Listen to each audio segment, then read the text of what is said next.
أعوذ بالله من الشيطان الرجيم. بسم الله الرحمن الرحيم.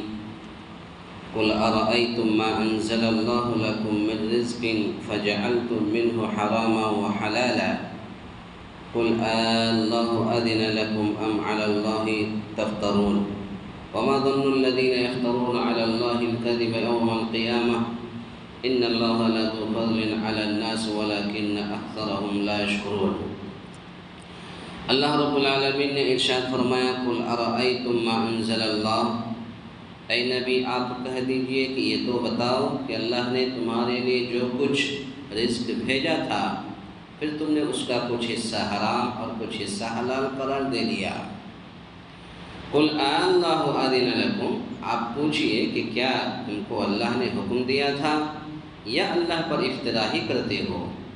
وما ظن الذين يفترون على الله الكذب يوم القيامة، اور جو لوگ اللہ پر جھوٹ افطرا مانتے ہیں ان کا قیامت کی نسبت کا کیا گمان ہے۔ واقعی لوگوں پر اللہ تعالیٰ کا بڑا ہی فضل ہے لیکن اکثر آدمی شکر نہیں کرتے۔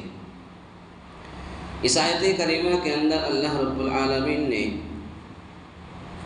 اس آیت سے مراد وہی بعض جانوروں کا حرام کرنا ہے جو مشرکین اپنے بتوں کے ناموں پر چھوڑ کر کیا کرتے تھے، جس کی تفصیل آپ کو سورہ انعام آیت نمبر 136 کے اندر آپ کو مل جائے گی۔ اللہ رب العالمین نے فرمایا وَجَعَلُوا لِلَّهِ مِمَّا ذَرَأَ مِنَ الْحَرْثِ، اللہ نے جو کھیتی اور مویشی پیدا کیے ہیں ان لوگوں نے ان میں سے کچھ حصہ اللہ کا مقرر کیا اور بزعم خود کہتے ہیں کہ یہ تو اللہ کا ہے اور یہ ہمارے معبودوں کا ہے۔ پھر جو چیز ان کے معبودوں کی ہوتی ہے وہ تو اللہ کی طرف نہیں پہنچتی اور جو اللہ کی ہوتی ہے وہ ان کے معبودوں کی طرف پہنچ جاتی ہے۔ کیا برا فیصلہ وہ کرتے ہیں۔ تو اس آیت کریمہ کے اندر دیکھیے اس آیت سے آیت میں مشرکوں کے اس عقیدہ و عمل کا ایک نمونہ بتلایا گیا جو انہوں نے اپنے طور پر گڑھ لیا تھا کہ وہ زمینی پیداوار اور مال اور مویشی میں سے کچھ حصہ اللہ کے لیے اور کچھ اپنے لیے، اس میں سے کہتے ہیں کہ ایک حصہ اللہ کا ہے اور ایک حصہ ہمارے معبودوں کا ہے جن کی وہ پوجا پاٹ کیا کرتے تھے۔ تو جو اللہ کا حصہ ہے وہ کہتے ہیں کہ اللہ کے حصے کو مہمانوں، فقیروں، مسکینوں اور صلہ رحمی پر خرچ کرتے، اور جو بتوں کا حصہ نکالتے تھے تو وہ بتوں کے حصہ کو بتوں کے مجاورین، بتوں کی پجاری اور ان کی ضرورت پر خرچ کرتے۔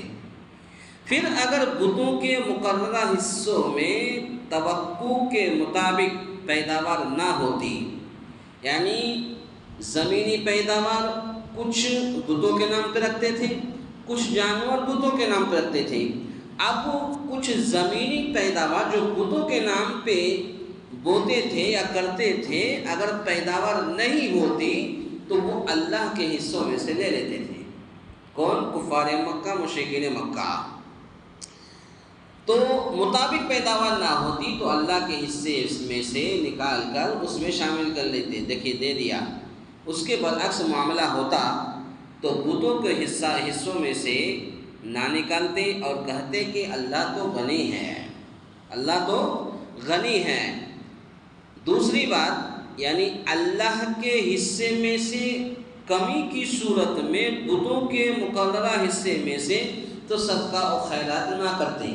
اگر اللہ کا حصہ ہوتا اس میں سے لے کر کے صدقہ خیرات کرتے، لیکن اگر بتوں کا حصہ ہوتا تھا تو ان میں نہ صدقہ کرتے تھے اور نہ ہی خیرات کرتے تھے۔ ہاں اگر بتوں کے مقررہ حصے میں کمی ہو جاتی تو وہ اللہ کے مقررہ حصے سے لے کر بتوں کے مسالے اور ضروریات پر خرچ کر لیتے تھے۔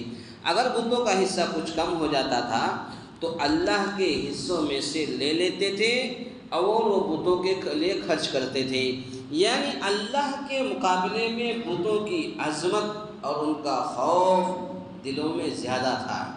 کفار مکہ، مشرکین مکہ کا اللہ کے مقابلے میں بتوں کا زیادہ ڈر تھا ان کو، اور بتوں کی عظمت اور ان کا خوف ان کے دلوں میں زیادہ ڈر تھا، جس کا مشاہدہ آج کے مشرکین کے رویے سے بھی کیا جا سکتا ہے۔ آج کے جو مشرکین ہیں ان کا بھی رویہ دیکھ لیجئے۔ امام نے جو کہا ہم وہی کریں گے، حرام حلال کی کوئی تمیز نہیں ہے۔ کچھ مسئلہ پیدا ہوتا ہے تو اہل حدیث کے پاس بھیجتے ہیں۔ مثلا جب وہ اپنی بیوی کو طلاق دے دیتے ہیں غیر جماعتی بھائی، تو جب پھر وہ امام صاحب کے پاس جاتے ہیں تو کہتے ہیں کہ دیکھو بھائی، تم تو 3 مرتبہ طلاق دے دے، اب تمہاری بیوی طلاق ہے۔ اب اہل حدیث کے پاس جب وہی ایک راستہ نکال سکتا ہے، تو یہ چیز جو ہے، تو آج کے مشرکین جو ہے، جو ہمارے دوسری جماعت کے بھائی ہیں، ان کو بھی دیکھ لیجیے، امام نے جو کہا ہم نے مان لیا۔ اب امام کو الٹا سوال بھی نہیں کرے گا، یہ کہاں دلیل ہے، کیا کیسے ہیں، ہم کیسے مان سکتے ہیں، کچھ نہیں۔ امام نے کہا، چاہے وہ حلال ہو، چاہے وہ حرام ہو، چاہے وہ ناجائز ہو، امام نے جو کہا مان لیا۔ تو گویا کہ یہ اللہ رب العالمین کے ساتھ مشرکین مکہ، کفار مکہ اس طریقے سے کرتے تھے کہ آدھا حصہ وہ اپنے بتوں کے لیے رکھتے تھے اور آدھا حصہ وہ اللہ کے لیے خاص کر دیتے تھے۔ دوسری بات، وہ انسانوں کا دنیا میں فوراً مواخذہ نہیں کرتا۔ اللہ رب العالمین جو لوگ بھی ایسا کرتے ہیں، اللہ تعالیٰ دنیا میں فوراً مواخذہ نہیں کرتا، بلکہ اللہ تعالیٰ اس کے لیے ایک دن مقرر کر رکھا ہے۔ یا مطلب یہ ہے کہ وہ دنیا کی نعمتیں بلا تفریق مومن و کافر سب کو دیتا ہے۔ آج آپ دیکھ لیجئے، جو مومن ہے، کافر ہے، سب کو اللہ کھلاتا پلاتا ہے، کسی چیز کی کمی نہیں ہے۔ یا جو چیزیں انسانوں کے لیے مفید اور ضروری ہیں، انہیں حلال اور جائز قرار دیا ہے، انہیں حرام نہیں کیا ہے۔ یعنی اللہ کی نعمتوں کا شکر ادا نہیں کرتے۔ آج دیکھیے، آج پوری دنیا کے انسانوں کو دیکھ لیجئے کہ اللہ نے جب مال و دولت دیا ہے، زمین و جائیداد دیا ہے، جتنا بھی دیا ہے، انسان اس پر شکریہ ادا نہیں کرتے۔ تو شکریہ ادا نہ کرنے کی وجہ سے بھی اللہ تعالیٰ انسان کو جہنم میں ڈھکیل سکتا ہے، یا اس کی حلال کردہ چیزوں کو حرام کر لیتے ہیں۔ اگر کوئی شخص حلال چیزوں کو اگر حرام کر لیتا ہے یا حرام چیزوں کو حلال کر لیتا ہے، تو گویا کہ وہ اللہ تعالیٰ کی نعمتوں کا شکریہ ادا نہیں کرتے ہیں۔ آخر میں اللہ تعالیٰ سے دعا ہے، یا الہ العالمین، ہم تمام مسلمانوں کو کہنے سننے سے زیادہ نیک عمل کرنے کی توفیق عطا فرمائے۔ آمین۔ اقول قولی ھذا استغفر اللہ لی ولکم ولسائر المسلمین واستغفروہ انہ هو الغفور۔